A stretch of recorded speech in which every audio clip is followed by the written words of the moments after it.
Hi everyone, मैं doctor Danish. आज हम बात करेंगे गैस्ट्राइटिस के बारे में। गैस क्यों बनती है, इसको कैसे ख़त्म किया जाता है। गैस बनना, पेट फूलना, पेट में भारीपन होना, उल्टी जैसा मन होना, दिल मालिश होना, उल्टी होना, बार बार उल्टी जैसा मन होना, पेट में भारीपन होना, पेट में जलन होना, सीने में जलन होना, खट्टी मीठी डकारें आना, कॉन्स्टिपेशन का बनना, कब्ज़ का बनना। किस तरह से इन चीज़ों को आसानी से निजात दिला सकते हैं, किस तरह से इनका आसानी से घर पर बैठे हुए इलाज कर सकते हैं। इनके लिए कहीं आपको जाने की ज़रूरत नहीं है।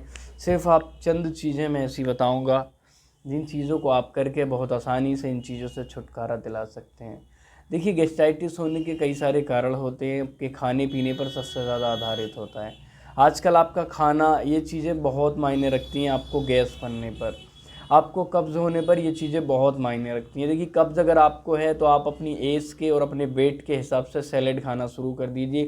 अगर आप सलाद खाएंगे अपने वेट के हिसाब से तो शायद आप कब्ज़ से छुटकारा पा लेंगे। दूसरी चीज़, गैस्ट्राइटिस रहती है तो गैस्ट्राइटिस के कई सारे कारण हो सकते हैं। आपका खाना हो सकता है, आपकी जो इंटेस्टाइन की मोटिलिटी हो सकती है। कई सारी चीज़ें हैं जो आपको गैस्ट्राइटिस जैसी चीज़ों से बीमार कर सकती हैं। तो आज हम जिस चीज़ के बारे में बात कर रहे हैं वो एक बहुत आसान सी रेमेडी है जो आप घर पे बहुत आसानी से इसे बना सकते हैं।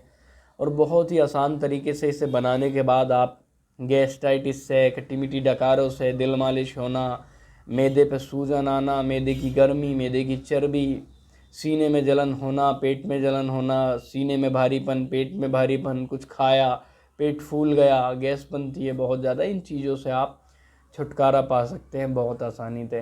तो सबसे पहले हम बात करेंगे कि उसमें क्या क्या चीज़ें लेनी होंगी। तो हमें सिर्फ 2 चीज़ों की ज़रूरत है। सबसे पहले हम लेंगे अजवाइन। अजवाइन लेनी है हमें 100 ग्राम।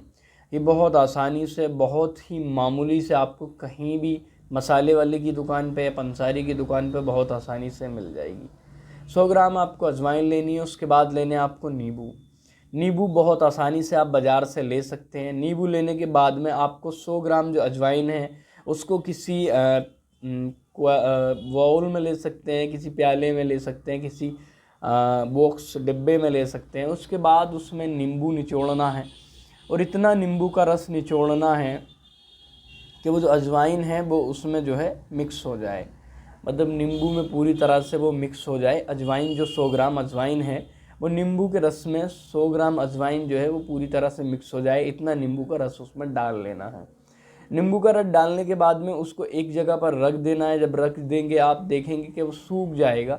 नींबू का रस जो है वो अजवाइन में एब्जॉर्ब हो जाएगा। वो अजवाइन जो है उसको अपनी तरफ आकर्षित कर लेगी। उसके बाद जब वो सूख जाएगा तो आप ग्लेंडर की मदद से या फिर हबनदस्ते की, मिक्सी मशीन की, किसी भी चीज़ की मदद से उसका पाउडर बना लें। पाउडर बनाने के बाद में एक चुटकी यानी कि आधा चम्मच आपको सुबह नाश्ते के बाद, आधे घंटे बाद, आधा चुटकी यानी कि आधा चम्मच, एक चुटकी आपको दोपहर खाने के आधे घंटे बाद और आधा चम्मच शाम को खाने के आधे घंटे बाद। आप चंद दिन तक इन्हें हफ्ते भर लेंगे। हफ्ते भर लेने के बाद आप देखेंगे कि आपको जो उल्टी सीधी डकारें आती थी, खट्टी मीठी डकारें आती थी, आप कुछ खाते थे आपके पेट में भारीपन होता था, आपको गैस बनती थी, आपके सीने में जलन रहती थी, आपके मैदे में गर्मी थी, मैदे में